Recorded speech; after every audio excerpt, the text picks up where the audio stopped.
Le sage de Bechmésine était très riche. Il consacrait le plus clair de son temps à l'étude et aux soins des malades qui lui rendaient en visite. Sa fortune lui permettait de secourir les malheureux, et tout le monde s'accordait pour reconnaître qu'il incarnait le dévouement même. C'était un homme pieux et droit que révoltait l'injustice. Beaucoup de gens venèrent le consulter lorsqu'un différend les opposait à un voisin ou à un parent. Le sage prodiguait les meilleurs conseils et jouait souvent le rôle de médiateur. Il possédait une chatte qu'il affectionnait particulièrement. Chaque jour, après la sieste, elle miaulait pour appeler son maître. Celui-ci la caressait alors et l'emmenait dans le jardin où il se promenait en sa compagnie jusqu'au coucher du soleil. Les domestiques disaient que c'était sa seule confidente. La chatte se rendait souvent à la cuisine où elle était acceptée. Le cuisinier ne cachait ni la viande ni le poisson, car elle ne dérobait jamais rien de cru ou de cuit, se contentant de ce qu'il lui donnait. Or, un soir, après sa promenade quotidienne, la chatte déroba furtivement un morceau de viande dans une casserole. L'ayant surprise, le cuisinier la châtia en lui tirant sévèrement les oreilles. Vexée, elle prit la fuite et ne reparut pas de toute la soirée.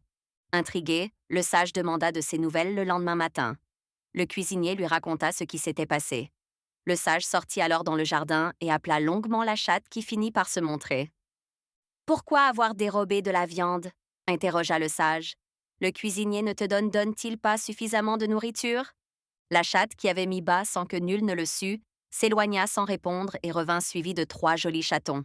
Puis elle s'enfuit et grimpa dans le figuier du jardin. Le sage prit les 3 chatons et les confia au cuisinier qui manifesta sa surprise en les voyant. « La chatte n'a pas dérobé de nourriture en songeant à elle-même, » déclara le sage.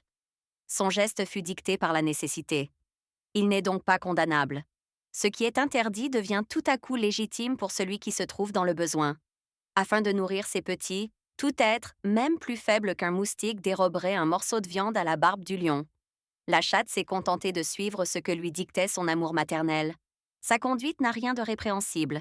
Cette pauvre bête souffre que tu l'aies injustement châtiée.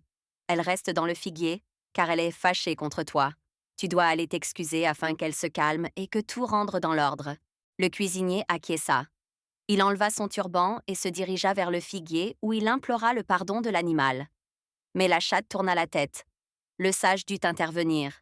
Il lui parla longuement et parvint à la convaincre de redescendre de l'arbre. Elle quitta lentement le figuier, vint se frotter en miaulant contre les jambes du sage et alla retrouver ses 3 petits.